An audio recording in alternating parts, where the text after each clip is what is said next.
Hello, hello. This is on Imagination with the Healing Garden. And this is going to be a research episode where I do my research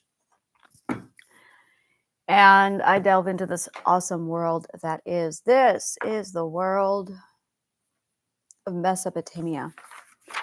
Now, if you did not catch yesterday's episode, yesterday on Mesopotamia, search for missing lost subjects from the ancient world. Just a little recap. So there is something that I refer to as Plato's astrology. And this is not at all the astrology we have today. This was actually the study and the science of divination. And it was closely related to astronomy and to physics. It was actually the third part. And it was so accurate that the Roman emperors got pissed off and banned it, like made it illegal. And I did some research last night after I got off, after I ended the video. And basically, even though the entire Western culture and Pythagoras' work was lost, the Eastern cultures continued to work on the mapping of the stars, the planets, etc. But I don't know anything about their culture. I don't know anything about the Eastern cultures. Now, I do know that I look for things that are similar. So we're going to go through this right now because if it's similar and if it matches, then there's something there. So in Hinduism, you have the chakras. And in Japanese culture, you have the chakras. And in Chinese culture, you have Qigong.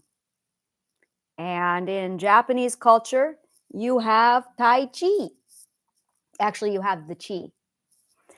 And then nope, that's it. So I noticed this similarity in 4 different cultures: Hinduism, Japanese, Chinese, Tibet. That's the other one I did not mention here. You have these 4 things that are, well, it's actually one thing. It's the same thing: chakras and the energy. And I am interested in what is similar, what is the common denominator. I am not interested in all the variations. When there's variation, it's wrong. It's an opinion. It's a unique experience to that individual. It's not the common denominator. But when you get common denominator, that's where truth is. One of the things that I noticed with subconscious minds is, and this is how I mapped it, the mapping that I have of the subconscious mind is everybody's subconscious mind. That was my information that I found that was common denominator with every person I spoke to. For instance, when you get into the world of the later perspectives, the 6th and the 7th perspective, I reported my experience was, oh my God, it's like a game. For me, it's a Dungeons and Dragons game. Now, my first case study came back and she said, oh my God, it's a game. And I went, you see a game too? And she goes, yes. And she started to detail what kind of a game it was for her. Now, the game is the common denominator. What type of game? Now we're getting personal. That's going to reflect your identity. But it is my personal opinion at this point that life that we are living right now is just a game.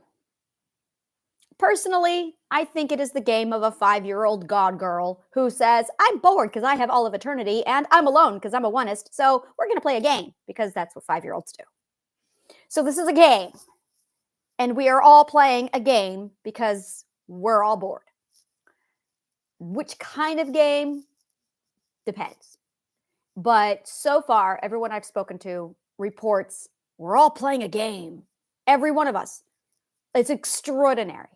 So when I see a common denominator, that to me is a big fat Fact. All right, now we're dealing with something solid. So when I looked at the Hinduism, the Japanese, the Chinese, the Tibetan, all of the everything that's together, all of the chakras, everything that is there, the only thing that is a common denominator is chakras, which is just energy. So we're all in agreement that there's energy. And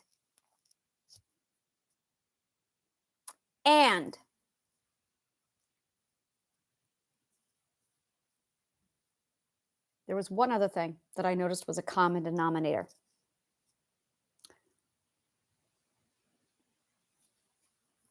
And I cannot remember it right now. And it's bothering me. Oh, yeah. And the number 12. The number 12 keeps popping up. And energy. So those are the two things that I've got here that I'm going, all right. Now, as far as the chakra location, I noticed that we have got the grounding chakra, the heart chakra, the sacral. That seems to be consistent. That's also consistent. So we could say that the chakra location is solid. Now, let's take a look at something else. You've got the Chinese zodiac and you've got the other zodiac, and there's 12. But the animals are different. So now I'm going to step back and say, now, wait a minute.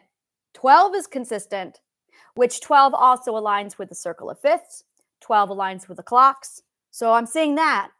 But now we're looking at the constellation, or the Taurus, Virgo, Cancer versus rat, dog, cow. So that's when I step back and say, now, wait a minute. That's an inconsistency. So now that falls apart. So my question is, where does the Chinese zodiac get their, is this how they map the stars? Because that's also going to change because, of course, that is where it all comes from. I don't want to know which animal. I know which animal I am. Cycle of time. Where did they come from?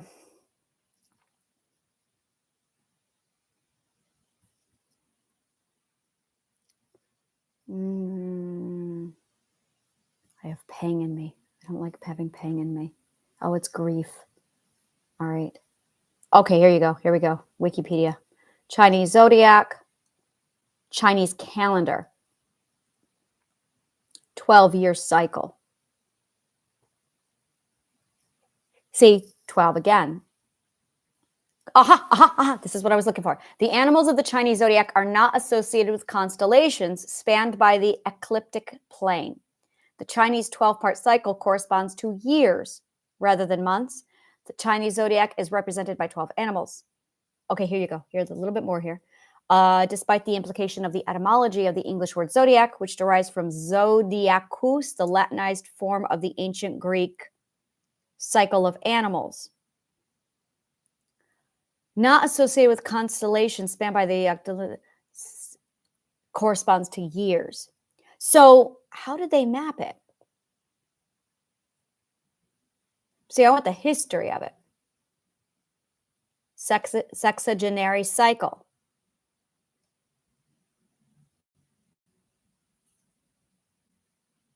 All right, so it's a calendar. All right, there you go. There it is right there. So the Chinese zodiac is based off of a calendar, whereas the other, let's call it the Western zodiac, is based off of the star constellation. So I'm going to completely throw that out. Completely, because it's apples and oranges. It's completely different anything. They're so not on the same page. It's more like a piece of a puzzle. It's exactly that. They've got this piece of the puzzle, and the Western zodiac has this piece of the puzzle. And I don't know if they fit right by side, or if they are part of it.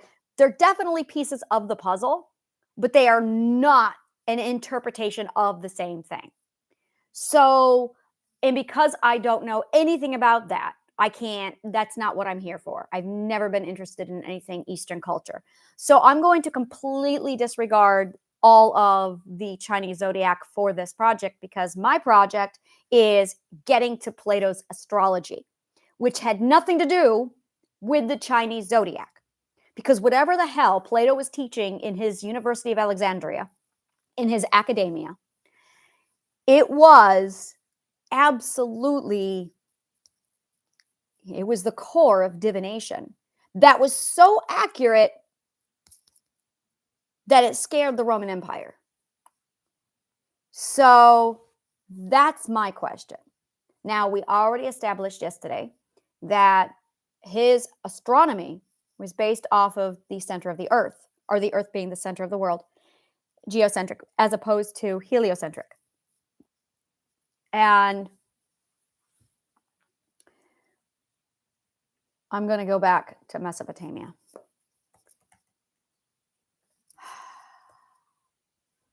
Babylonian astrology. Babylonian astrology was the first known organized system of astrology, rising in the second millennium. Assyrian. This is early Persia, by the way. This is like that whole region. History of astrology. Divinatory basis. The history of Babylonian astrology shows the development of astronomical knowledge within the context of divination. A collection of 32 tablets of inscribed liver models dating from about 1875 BC are the oldest known detailed texts of Babylonian divination. And these demonstrates the same interpretational format as that employed in celestial omen analysis. The gods were also believed to present themselves in the celestial image. The patron god of Babylon was Marduk, and this god was recognized in Babylonian astrology as the planet Jupiter. Marduk was recognized as the most powerful god, but not the one and only god. Babylonians were polytheistic, believing in many gods with different purpose. What we're going to see here, literally, is Babylonian religion giving birth to what would become Greek religion, which would give birth. So it goes Babylonian, Mesopotamia, to Greek, to Roman, to the Christian Empire. And it's trailed all the way back. So once you understand how these things are due to politics and war, how these things shape an entire culture, it makes a lot of sense. The Babylonians used horoscopic astrology by observing the seasonal movements of the sun. And Babylonians connected their belief of divine intervention, divine again, in their everyday life to space and time. They would forecast their future circumstances. They would forecast their future circumstances by observing space through time and relating ominous events, such as lunar eclipses, to social, political, and environmental problems and aspects of their everyday lives, such as giving birth to deformed children. Was it accurate? The Babylonians believed their gods' activities influenced their own lives. Okay, so gods in this sense are celestial heavens. This is literal. So of course it is. It's second perspective. This is first perspective. I got to think about this. This is second perspective era. So it's going to be literal. All right. I can take this literally. All right, here I am with my abstract brain going, oh, it's metaphorical. No, Anna, they meant it literally. All right. So, literal translation. The sky literally means the gods. So they would have believed that the planets were the lights from the gods. Gotcha. Okay. All right. I got this.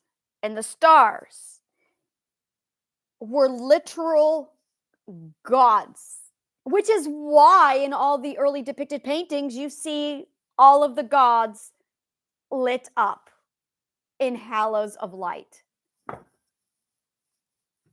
Gotta love that second perspective, concrete thinking. Okay. All right. Got it. The literal concrete thinking. So that's right. They had not yet discovered that stars were balls of gas burning billions of miles away. Let's go back to this. I did this with Norway because Norway, I said about Norway, it is the one place in the world where I can 100% understand why they believed in gods. You don't see the aurora borealis. You don't see a volcano on ice without believing in gods. I understand the mindset of Norway and Iceland and Scandinavia. Like, there is some really deep shit that happened over there with nature that does not take place anywhere else where you go, whoa, there are gods in them there hills. There are gods in them there hills. I'm going to write that down because it's an awesome quote. There are gods in them there hills. And I forget that at one point we did not know what the sun or the stars was. In fact, we thought that Apollo directly was the sun. So why wouldn't they look at the North Star and go, look, that's so and so. So they literally thought, I'm really having a hard time wrapping my head around this because I'm an abstract thinker. They literally thought that the stars and the planets were gods. Okay. All right. I'm wrapping my head around that. Wow. I have to reread the entire Genesis now to get an entirely different interpretation. All right. So that's why they called them celestial beings. What does celestial mean anyway? This is making so much more sense. When did we lose that? Oh, that's why they got so pissed off with Galileo, because he went around going, look, they're balls. No, there are gods, but they're gods. No. Yeah, I could see that, why they killed him now. Oh, I see now. He was defying their God. Oh, that was blasphemy. Okay. So celestial means heavenly, relating to heaven, sky, or supremely good. They are literally synonymous. All right, I'm starting to get around this mentality. Planets were believed to have influence and provide guidance to humans as they live their lives. The planet's nature determines if it's a benefice or a malefice. The Babylons divided the fixed stars into three groups: the stars of Anu, Enlil, and Ea, to which group they belonged depended for most of them on where they rose on the eastern horizon. Of the planets, 5 were recognized: Jupiter, Venus, Saturn, Mercury, Mars. No names to name them in the order in which they appear in the older cuneiform literature. In later texts, Mercury and Saturn changed places. These 5 planets were identified with the gods of the Babylonian pantheon as follows: Jupiter with Marduk, Venus with the goddess Ishtar, Saturn with Ninurta, Ninib, Mercury with Nabu or Nibu, and Mars with Nergal. The movements of the sun, moon, and 5 planets were regarded as representing the activity of the 5 gods in question, together with the moon god goddess Sinsilardi and the sun god Shamash, in preparing the occurrences on Earth. If therefore one could correctly read and interpret the activity of these powers, one knew what the gods were aiming to bring about. All right. My brain is like, I'm still stuck on the idea that, oh my God, they thought they were gods with little balls with light surrounding them. So when they moved and changed position, so when an eclipse happened, they thought, oh my God, someone is blocking Apollo today. Wow. All right. Literal. The interpretations themselves were based, as in the case of divination, through the liver, chiefly on 2 factors: the recollection of records of which in the past had taken place. Okay, so this sounds like they just tracked the patterns, which is exactly what I did. I tracked the patterns of the 12. Like, oh, you got the 12 perspectives. Oh, look at that. A person goes through the 12 perspectives in life. Oh, look at that. The era goes through the 12%. Oh, look at that. Our generations go through the 12 perspectives. Therefore, following the perspective arc of the way we are evolving, we are moving into the 5th and the 6th ethic. And because we know what happens at the 5th and the 6th ethic, we know that this is going to occur. All right. It's just prediction based off of Mathematical patterns.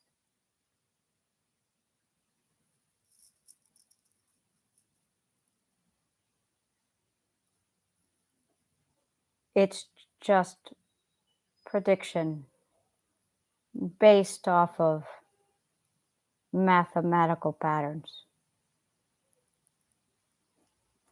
which is exactly what I've done. Which is why I know what direction society is going, is because I've seen it before. I've studied it before. And I know the pattern because I found it.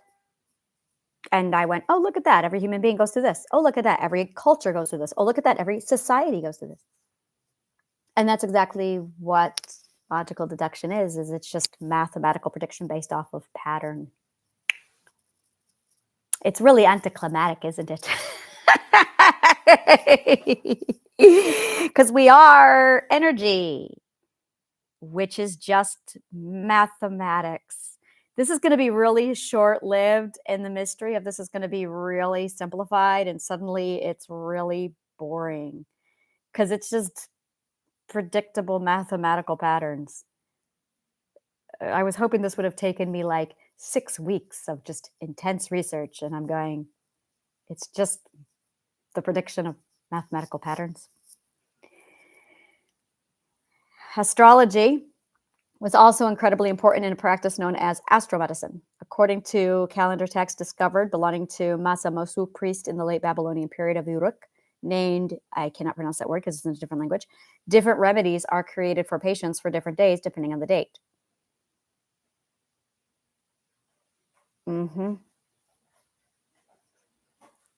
Steele acknowledged that it's entirely possible the practice of astromedicine is nothing more than a theoretical practice devised by scholars of the time. Oh, this is going to be so much fun. Limitation of early knowledge. Now, this is Babylonian. This is 539 BC. This is not even getting into Pythagoras. Pythagoras is the one who got this shit, and he was like, oh, yes, let's do shit with it now. All right, so I'm definitely seeing a lot of, what was the time period? Let's talk about this. I know that Roman Empire was definitely second perspective. At what point did they go from first perspective to second perspective? Oh, I know when that was. Economy, trade, barter system. The bartering system. Early agriculture man. That's the first perspective. Early man in agriculture. I would say that the second perspective began when coinage started, when trade began, because that is the second perspective. So second perspective began when we started doing trade, and that is the Roman Empire. The third perspective starts at the Dark Ages. That's when when they destroyed Alexandria. So early man, hunter-gatherer. Oh, hunter-gatherer. See how the psychology now makes a lot of sense on that because that's your first perspective. Hunter-gatherer, first perspective. That is first perspective all over it. Agriculture. Gods were so also believed to present themselves in the celestial image of the planets and the stars in whom they were associated. Evil celestial elements attached to any particular. Okay, so this is really old shit. This is too old because this is where I could definitely see a lot of the second perspective influence in this. And this is what I mean, by the way, when I say that second perspective is garbage, is because this is what I'm talking about. You're talking about evil spirits. You're talking about a mindset, literally, from the 16th century BC. Yep. 16th century BCE. So when I see people who are still in the mindset of 16th century BCE, and I'm just going, what are you doing? Is what I want to say to them. That to me is very primitive. I mean, God, this is so fucking old. Like, we're talking prehistoric man mindset. So whenever you see somebody who's spouting off about Satan and demons, that is literally a mindset that is about 8,000 years old. That is how primitive that mindset is. I cringe when I look at the fourth perspective, because the fourth perspective mindset is Milton and Voltaire and the aristocracy of the 14 and 1500s. And we are still quoting the same garbage from that time period. And I'm going, really? Are we that archaic still? Because I can see the mindset as far as the full arc goes, as opposed to an individual. So there are some people who are still thinking in the mindset of hunter-gatherer from 20,000 years ago. And then there are some people who are focused on the 1600 BCE mindset and 8,000 BC mindset. And I'm just going, what the fuck? And the people who follow astrology at this level are those people. And that's where I'm going, yeah, that is a very archaic mindset. Very literal, very, I'm looking at the sky and I can see stars, and those stars are the gods. No, they are not. They are balls of gas burning billions of miles away. Now, I want to get out of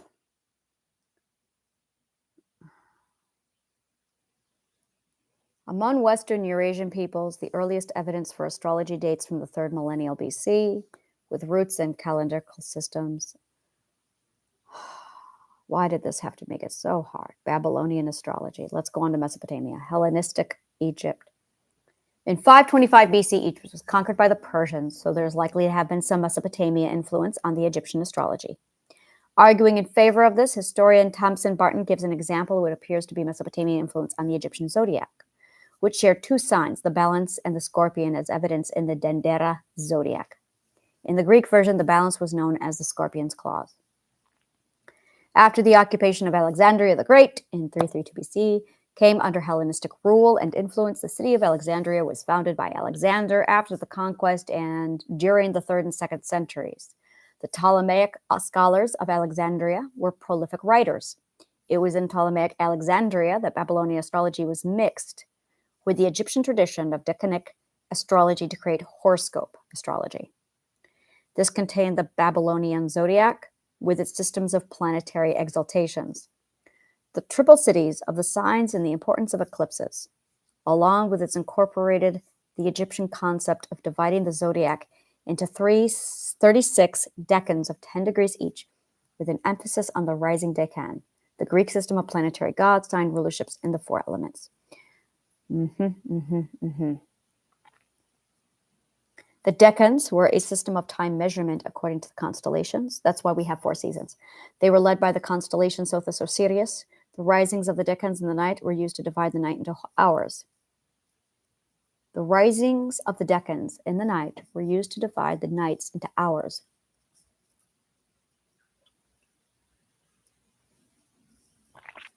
The rising of a constellation just before sunrise, it's a clock.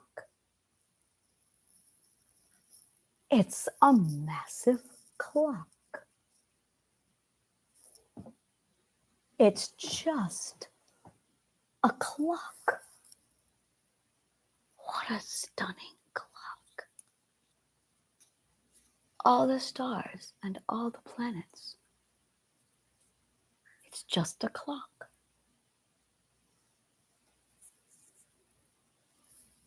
Astronomy is just a clock. Huh. Which is why it's 12. It tells you what time it is. It tells you what time it is.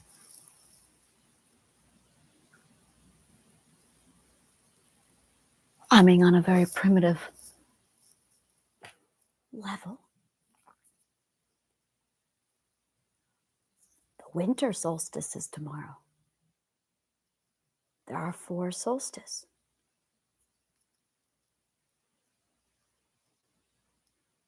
It never should have been a circle.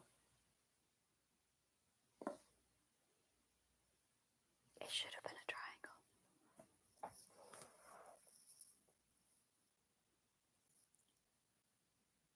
But what's the beginning? Winter, summer, spring, rebirth, spring.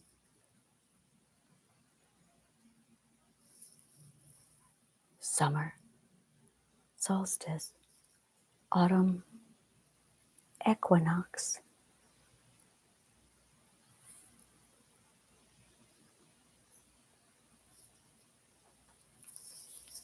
It's a clock. It always bothered me. Why was it a clock? The decans were a system of time measurement according to the constellations. They were led by the constellation Sothis Osiris. Over the course of the year, each constellation rose just before sunrise for 10 days when they became part of the astrology of the Hellenistic age. Each decan was associated with 10 degrees of the zodiac. Texts from the 2nd century BC list predictions relating to the positions of planets in zodiac signs at the time of the rising of certain decans.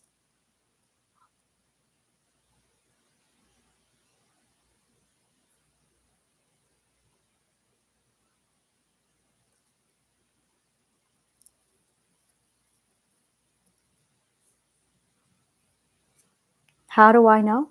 Logic. One of the visions I have is we received a seismic wave in 2019. We're going to have another. Oh, it's going to be big. But that's just logical deduction. Because if we had X amount of people that resulted in the 6th perspective in 2019, it's going to be X to the 12th power in an unknown time of the 6th perspective. It's going to be fucking huge. And it's going to be the tipping point that causes all of this to launch. And that's because mathematics. Because more people are going to evolve. And it's going to be fucking huge. It's just logical deduction. We're back to the mathematical patterns. It's just mathematical. We are inside a fucking clock. We are part of the clock. The whole fucking thing is just a clock. That's all astronomy is.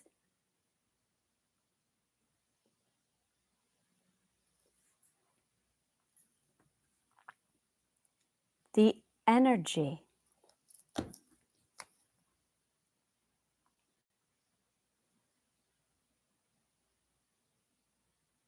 Come on, Anna. Go bigger.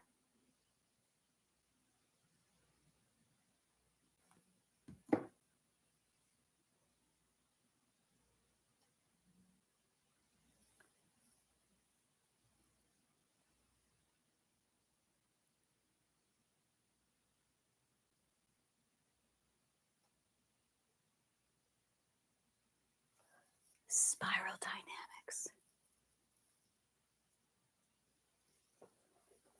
Growth. Growth.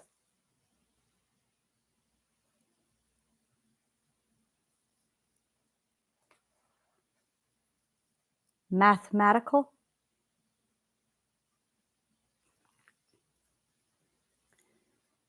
Predictable. Location. Plus energy with perspective growth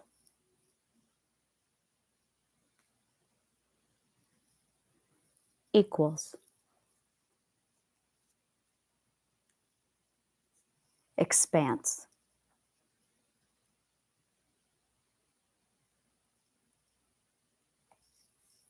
There is an energy that is predictable. We see this with the moon cycles. The energy is inside the clock. But this is energy. This is the way energy with the mathematical clock interacts. But we are the other component. We are carburetors. We are growing carburetors. That's what people don't know about, that we are growing carburetors following the 12 perspectives. And if you know the rate of growth with the location, you can predict, because it's mathematics and there's a pattern, precisely when things are going to happen when they happen. Which we do with generations every 20 years. That's why I said we are going to see world peace within 20 to 40 years. They're baby boomers when they pass. There's going to be a spike there's going to be a huge shift, because the majority of the planet is going to be not fourth perspective. The energy is going to shift over to the fifth and the sixth perspective. We're going to see a massive jump, because the ratio of people on the planet is going to be fifth and sixth perspectives. That's when we're going to see it officially die out, is when the baby boomers die. And the first, second, third, fourth perspectives become the minority. The majority then are going to become the fifth, sixth, and seventh perspective. This is what I see. I already know this. This is math. This is math. And understanding the energy that occurs between the fifth, the sixth, the seventh perspective, the eighth perspective, we are going to be entering into a world of metaphysics. Hello, Aristotle. Over the course of the year, each constellation rose just before sunrise for 10 days. The earliest zodiac found in Egypt dates to the 1st century, the Dendera zodiac. Particularly important in the development of horoscopic astrology was the Greco-Roman astrologer Ptolemy, who lived in Alexandria during Roman Egypt. Ptolemy's work, Tetrabiblios, laid the basis of the Western astrological tradition. And he went to Alexandria. Ptolemy, you are who I need. Oh!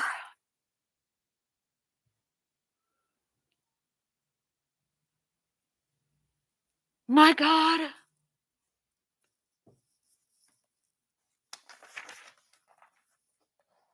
I never studied Ptolemy.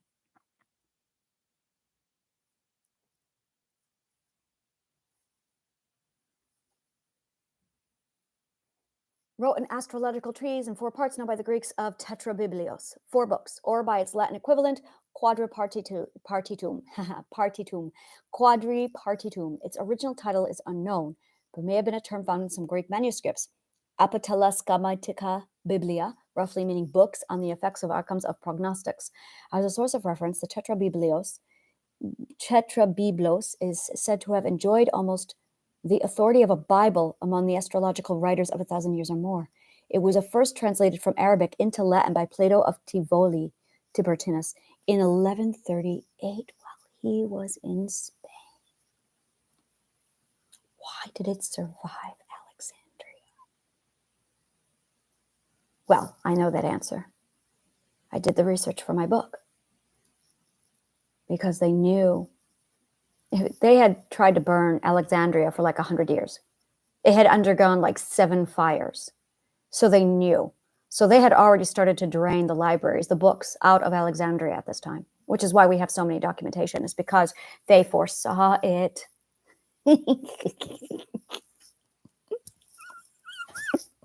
So they may have been able to predict the fall of Alexandria. And in so doing, managed to get a lot of the manuscripts out of Alexandria. I believe they went to the Solomon's Temple and Ireland, far out of the reach of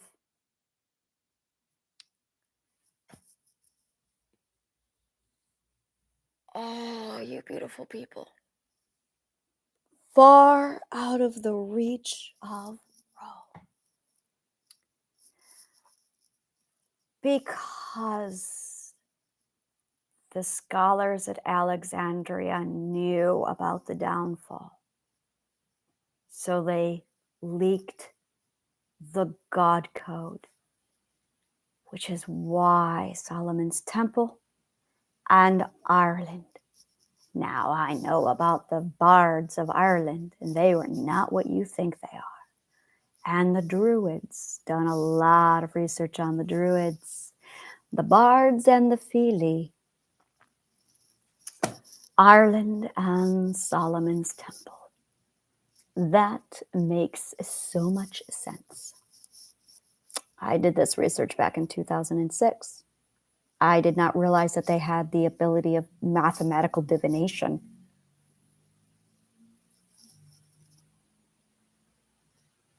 Ptolemy dismisses other astrological. Okay, much of the content of Tetrabiblos was collected from earlier sources. Ptolemy's achievement was to order his material in a systematic way, showing how the subject could, in his view, be rationalized. That's what I do. It is indeed presented as the second part of the study of astronomy, of which the Almagest was the first, concerned with the influences of the celestial bodies in the sublunary sphere. Thus, explanations of a sort are provided for the astrological effects of the planets, based upon their combined effects of heating, cooling, moistening, and drying. Ptolemy dismisses other astrological practice, such as considering the numerological significance of names, I agree, that he believed to be without sound basis, and leaves out popular topics such as electional astrology, interpreting astrological charts to determine courses of actions, and medical astrology for similar reasons.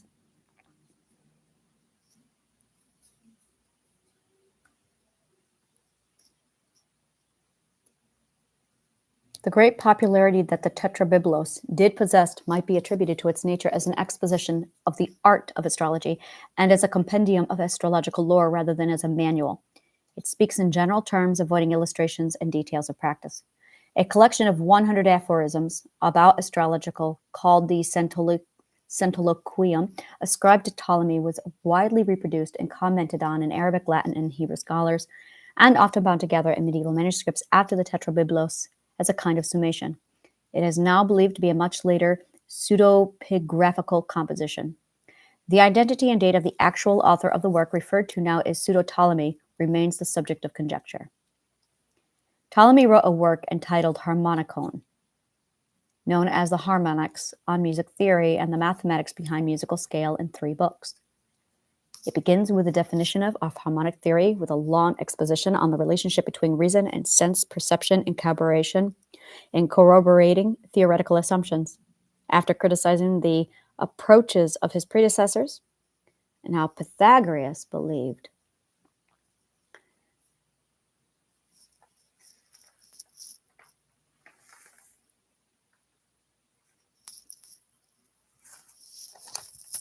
that the planets moved as music, and the circle of fifths.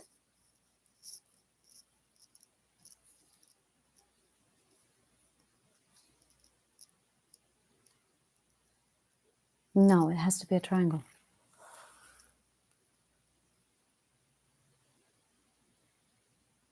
Because it's in 3 parts. 3-part harmony. 4-part harmony. Back to the 12th again. 12-tone row. Pythagoras was the inventor of music theory, and he also believed that the planets moved with music. Now, music is just physics.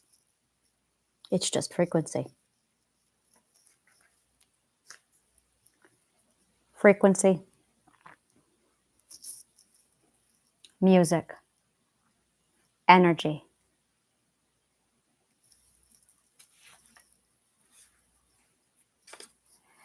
And a growing carburetor.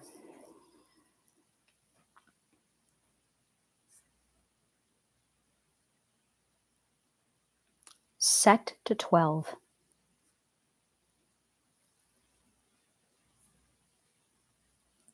All within a clock.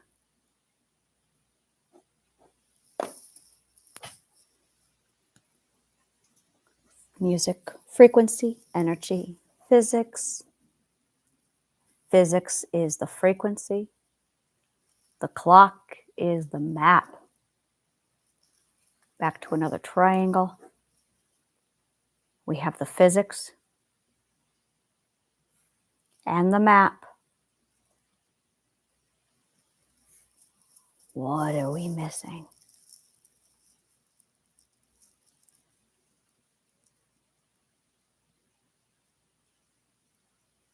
The integration. If it follows the prediction of the 12, it would be the integration of the two of them, the physics in the map, allowing us to read. If you have physics and you have a map, and they shift and they change and they move, you have the ability to read. Astrology was just the ability to read the clock and the physics and the integration of them both, to identify the mathematical patterns of prediction.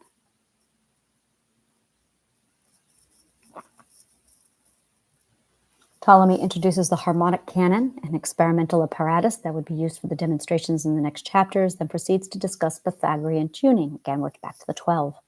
Pythagoreans believed that the mathematics of music should be based on the specific ratio of 3.2, whereas Ptolemy merely believed that it should just generally involve tetrachords and octaves. He presented his own division of the tetrachord and the octave, which he derived from the help of a monochord. The book ends with a more speculative exposition of the relationships between harmony, psyche, the planets, harmony of the spheres. Although Ptolemy's harmonics never had the influence of his Almagest or geography, it is nonetheless a well-structured treatise and contains more methodological reflection than any other of his writing.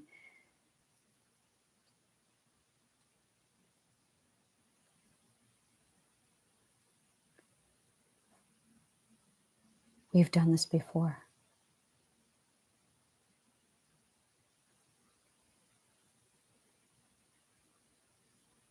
We've repeated this before. I know we have. I've been staring at it for a very long time. This pattern. I can see the same pattern over and over again. The rise of civilizations, the fall of civilization.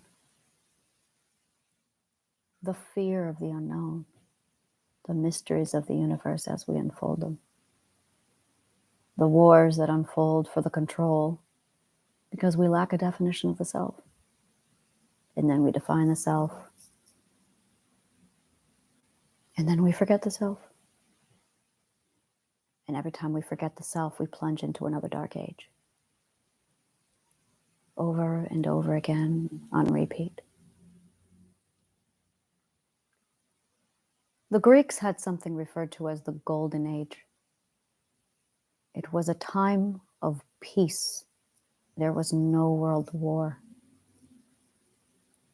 It was a pattern that we reached over and over again to the point where we called it the Golden Age. Within this time period, I was able to trace it all into it's the time period when we all are 6th and 7th, 8th, 9th, 10th, 11th, 12th perspective. When we all have logic, alignment, and balance. And I keep asking the same question. What happened? Well, we forgot. Now, I can't tell if we forget because we get bored and we choose just to give us something to do because we're bored, or if there is a catastrophe that happens that results in us forgetting. And so the game repeats where we start it all over again with the remembering, the understanding, and the achievement of world peace and harmony. But we have been here before. It's just another pattern. The same pattern of 12, and infinity of 12 over and over again. all running mathematically off of this clock. It's just a clock.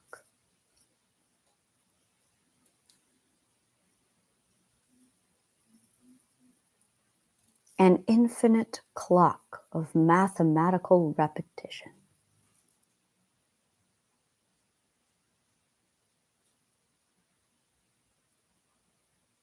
It is one of the most complex clocks I have ever seen in all my life.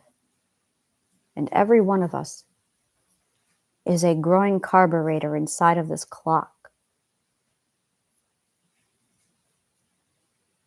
Optics. What is optics? It's something to do with eyesight.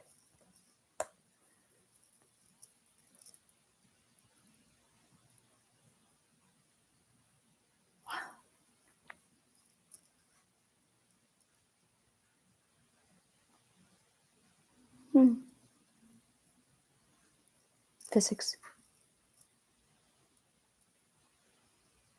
Interaction of matters.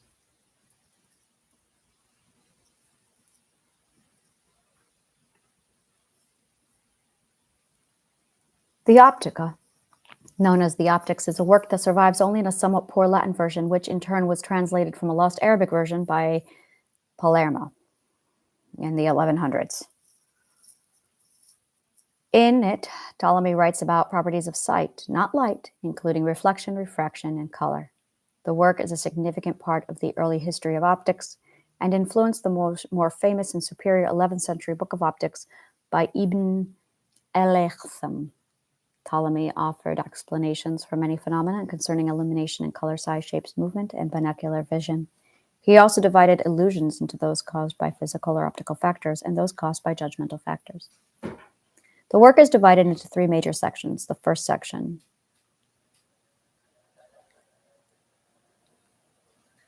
philosophy.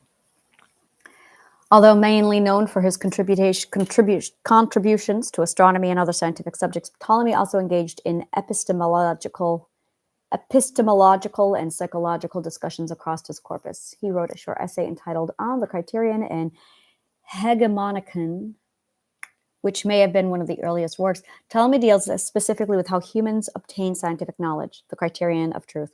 Yeah, that's Socratic stuff, as well as with the nature and structure of the human psyche or soul, particularly its ruling faculty. Ptolemy argues that to arrive at the truth, one should use both reason and sense perception in ways that complement each other. Yes, that is true. On the Criterion, it is also noteworthy for being the only one of Ptolemy's works that is devoid of mathematics. Elsewhere, Ptolemy affirms the supremacy of mathematical knowledge over the forms of knowledge. Like Aristotle before him, Ptolemy classifies mathematics as a type of theoretical philosophy. And it is. However, Ptolemy believes mathematics to be superior to theology or metaphysics. Ooh, theology, yes. Metaphysics? Mathematics is a tool for metaphysics, because the latter are conjectural, while only the former can secure certain knowledge. Yes, mathematics can. Metaphysics is conjecture. I disagree with that. I do not believe metaphysics is conjecture at all. But on the other hand, I'm looking at it. So I don't see it as conjecture when I can see it. And so could Lois Wayne. You could see it. Hence his cats. The view is contrary to the Platonic and Aristotelian traditions, where theology or metaphysics occupy the highest honor.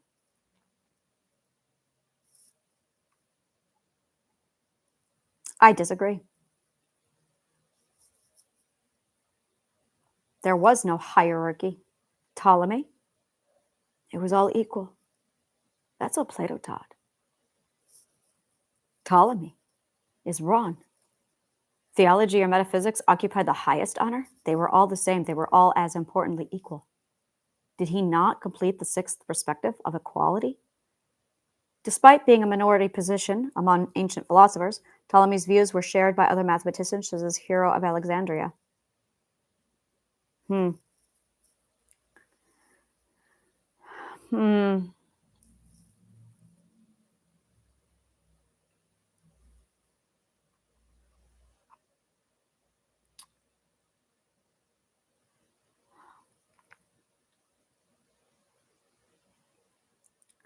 The conquest of Asia by Alexander the Great exposed the Greeks to the culture and cosmological ideas of Syria.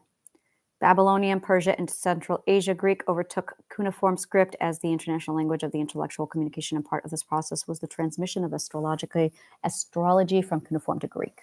Sometimes around 280 BC, Berosus, a priest of Bel from Babylon, moved to the Greek island of Kos in order to teach astrology. As with much else, Greek influence played a crucial role in the transmission of astrological theory to Rome. However, our earliest references to demonstrate its arrival in Rome revealed its initial influence upon the lower orders of society.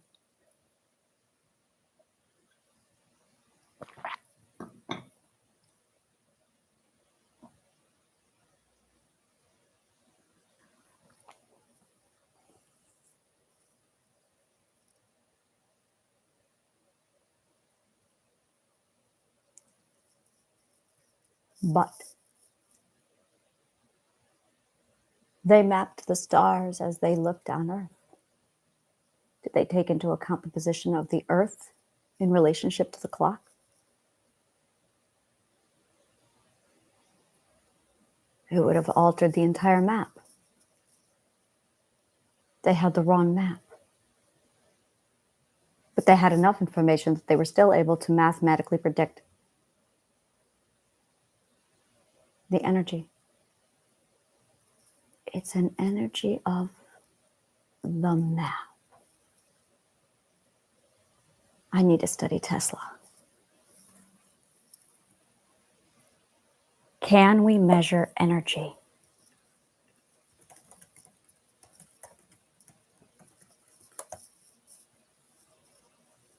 Oh, the jewel. Okay, the answer is yes. We can measure energy.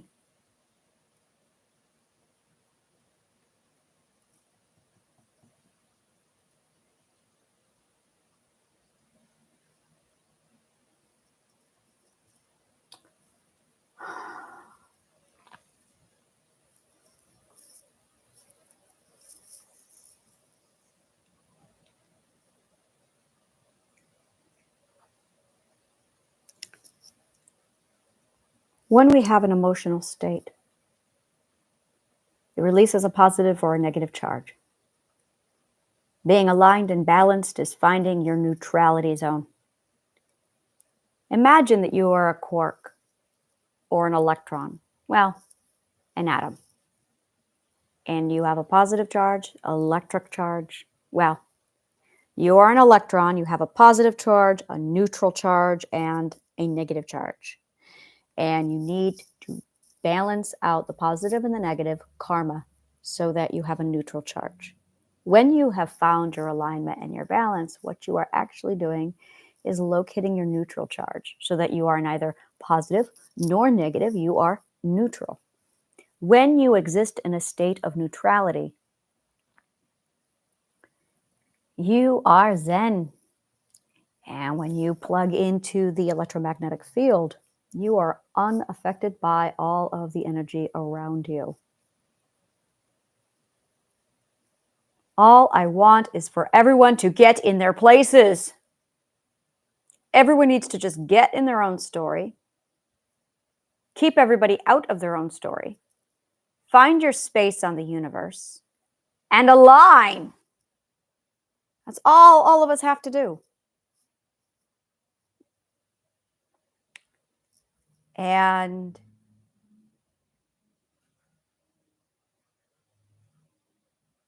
as this happens, we go through our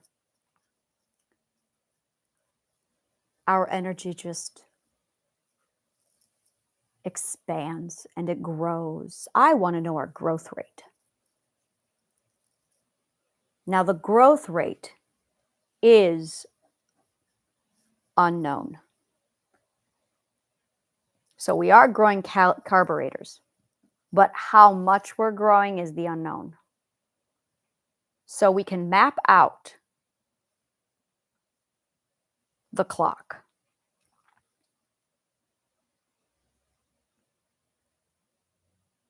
And we can measure the energy.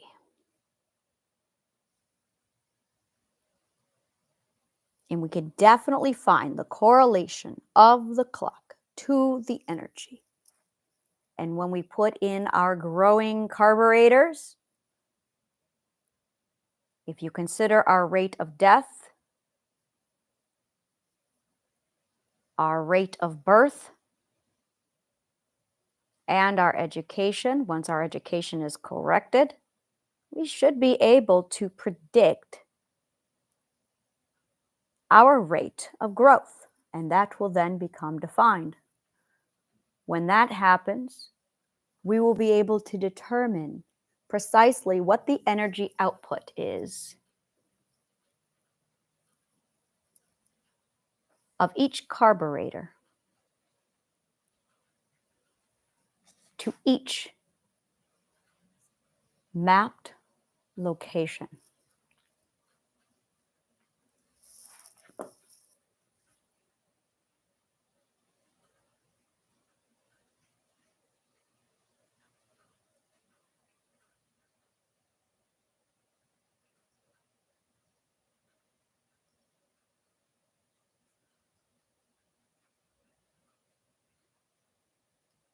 It's a wave. It's this massive historical wave that just happens across all of time and all of our cultures.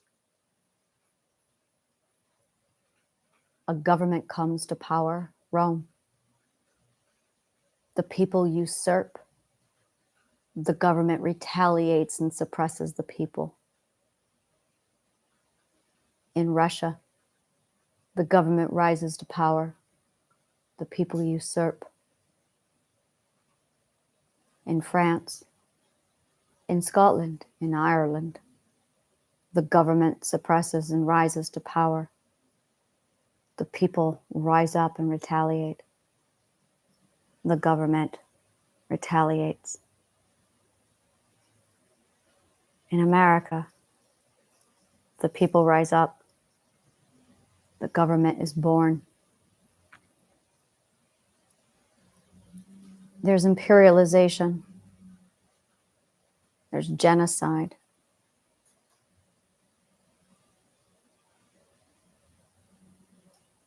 And when the government comes back, it always comes back with a vengeance and a plan. How to suppress the people to prevent them from uprising again. But I know about forgiveness, emotional transactions. I know about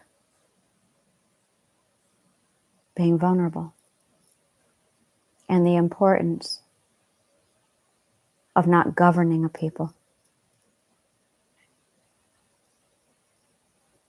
but teaching them instead and empowering them. The government was never supposed to govern. The government was supposed to nurture like a mother. You can have a government or you can have a nurturing mother. You cannot have both. And if you have a government that is modeled after a nurturing mother, someone who encourages, trains, the government is a narcissist. This is a pattern. You want to know what happened to the Mayans and the Aztecs? Their narcissistic government destroyed its people, and in so doing, destroyed the self. That's all. We've seen this before. It's predictable. So when you build a new government, it's imperative that you build a nurturing mother instead of a government. You don't want to govern the people.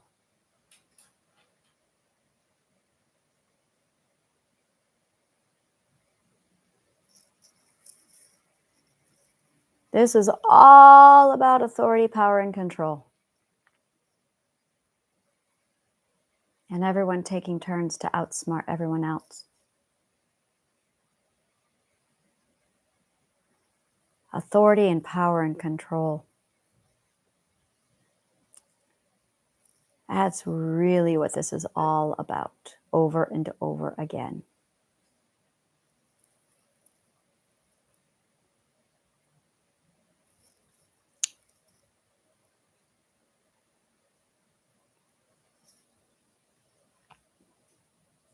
I'm going to study Tesla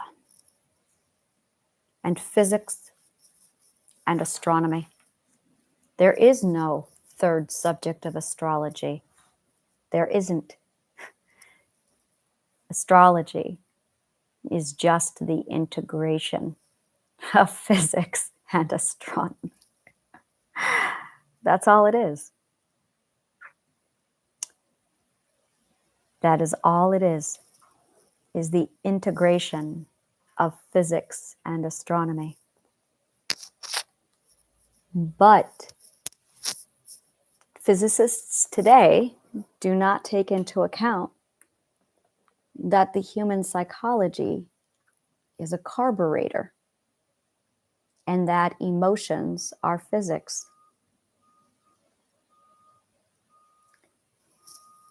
The human physics is psychology. That is really what it is.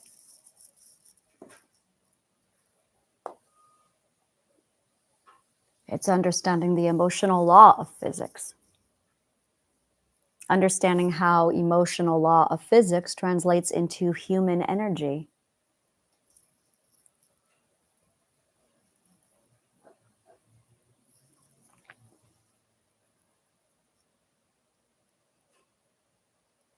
But they're also not looking to merge physics and astronomy.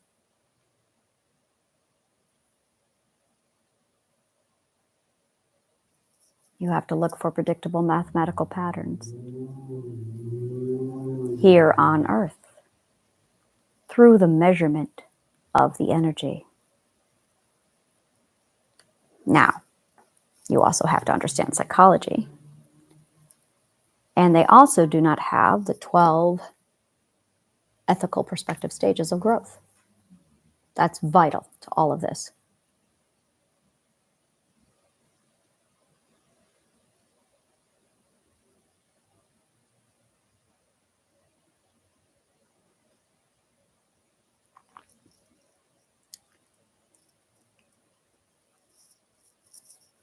You also need music theory, which I have.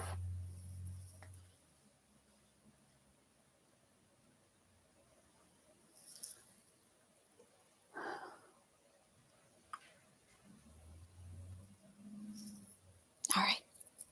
Thank you for your audience. May the kindest of words always find you.